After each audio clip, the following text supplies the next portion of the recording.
ब्रह्मकुमारी संस्थेच्या वतीने आयोजित करण्यात आलेल्या वसंत व्याख्यानमालेअंतर्गत विश्वविख्यात आध्यात्मिक मार्गदर्शक तथा प्रेरणादायी वक्त्या ब्रह्मकुमारी शिवानी दिदी यांचे अनमोल मार्गदर्शन दिनांक 4 मे 2024 रोजी महाकवी कालिदास कला मंदिर येथे उत्साहपूर्ण वातावरणात पार पडला। सकाळी 6 ते 9 या वेळेत आयोजित या कार्यक्रमाला नाशिककरांनी मोठ्या संख्येने उपस्थिती दर्शविली। आंतरिक शक्ती व आंतरिक शांती या विषयावर बोलताना शिवानी दिदी यांनी मानाची शक्ती, सकारात्मक विचारसरणी आणि शांततेचे महत्त्व यावर अत्यंत सोप्या प्रभावी शब्दात मार्गदर्शन केलं। शांत रहा, शक्तिशाली बना, सकारात्मक रहा हा संदेश त्यांनी उपस्थितांना दिला। कार्यक्रमाच्या सुरुवातीला ब्रह्मकुमारीज नाशिक यांच्या वतीने उपस्थितांचे स्वागत करण्यात आले। वसंत व्याख्यानमाला नाशिक यांच्या निमंत्रणावरून आयोजित या कार्यक्रमाचे नियोजन सुयोग्य पद्धतीने करण्यात आलं होतं। प्रवेशासाठी पूर्वनियोजित प्रवेश पत्रिका व्यवस्था ठेवण्यात आली होती, ज्यामुळे शिस्तबद्ध उपस्थित दिसून आले। सभागृह पूर्ण क्षमतेने भरले होते आणि संपूर्ण कार्यक्रमादरम्यान श्रोते मंत्रमुग्ध होऊन मार्गदर्शन ऐकत होते। कार्यक्रमाच्या यशस्वी आयोजनासाठी आयोजक प्रायोजक व संसेवकांनी परिश्रम घेतलाय।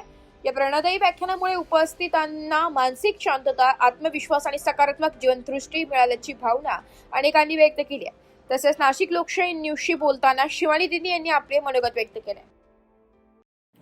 दीदी, काय सांगाल तुम्ही? 2 दिवस नाशिकमध्ये होता तुम्ही, काल गंगा परिसर आणि आज कालिदासमध्ये तुम्ही जे परिवेशन केलं त्यात हजारो नाही तर लाखो लोकांच्या हृदयामध्ये तुमचं लेक्चर सर्व प्रसिद्ध झालेलं आहे आणि ते नक्कीच तुमच्या लेक्चरचं प्रमाणे वागतील याच्यात काही शंका नाही।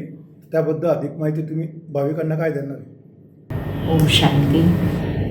अगले साल इस पावन नगरी में कुंभ का समय है।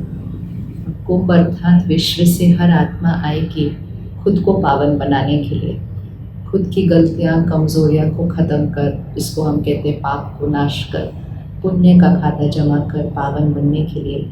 तो जब हमारे घर इतने सारे मेहमान आ रहे हैं जो खुद को पावन बनाने आ रहे हैं, तो हमें अपनी नगरी की शुद्धता, पवित्रता, जैसे हम स्वच्छता का ध्यान रखते हैं, सुंदरता का ध्यान रखते हैं, उसी तरह नगरी की वाइब्रेशंस का, ऊर्जा का, उसमें पवित्रता लाने के लिए हमें इस 1 साल के लिए अपने मन का ध्यान रखना है।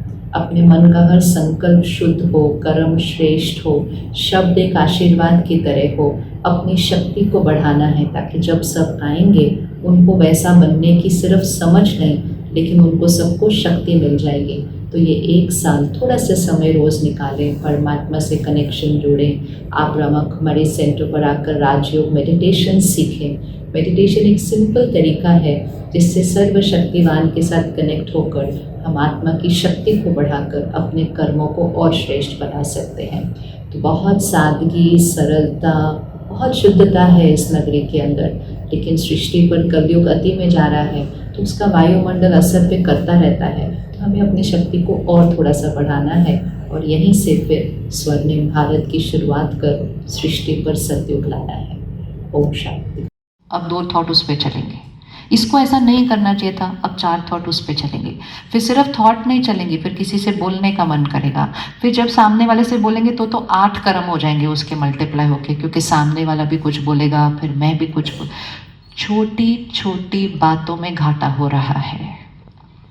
और जब छोटी छोटी बातों में घाटा हो रहा होता है और फिर जीवन में थोड़ी सी बड़ी बात आती है तो आत्मा के पास ताकत नहीं होती उस बात को सामना करने की, और फिर वो बात उतनी बड़ी नहीं होती, लेकिन मैं कमज़ोर होती हूँ तो वो बात मुझ पर हावी हो जाती है।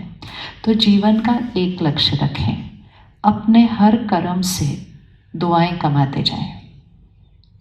राइट? कर सकते हैं दुआएं कमाना? इजी? कर सकते हैं दुआएं कमाना? पैसे ज़्यादा आसान या दुआएं कमाना ज़्यादा आसान? For free, right? For free में आते हैं। क्या करना है? अपने फ़ायदे से ज़्यादा दूसरे का फ़ायदा सोचो।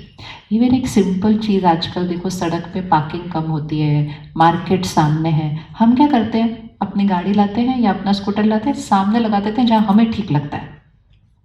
उससे दूसरी गाड़ी नहीं निकल सकती, हमें कोई फ़र्क नहीं दिख रहा होता उसमें, क्योंकि हम किसके बारे में सोच रहे हैं? मैं बस जाके 5 मिनट में आ जाऊंगी, इतनी देर में किसी को कोई प्रॉब्लम नहीं होने वाली है।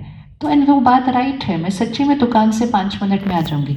लेकिन अगर 1 मिनट के बाद जो इसकी दूसरी गाड़ी थी वो आ गए और वो 4 मिनट आपका इंतज़ार करते रहे, तो क्या लगता है उन्होंने कितनी दुआएं दी आपको वो 4 मिनट के अंदर? इतने छोटे कर्म में भी हमारा कर्म का खाता खराब हो जाता है। क्यों हुआ?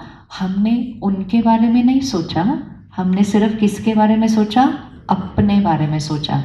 ये जो स्वार्थ है ना, ये हर हमारे कर्म। ब्युरो रिपोर्ट, नाशिक लोकशाही न्यूज, नाशिक।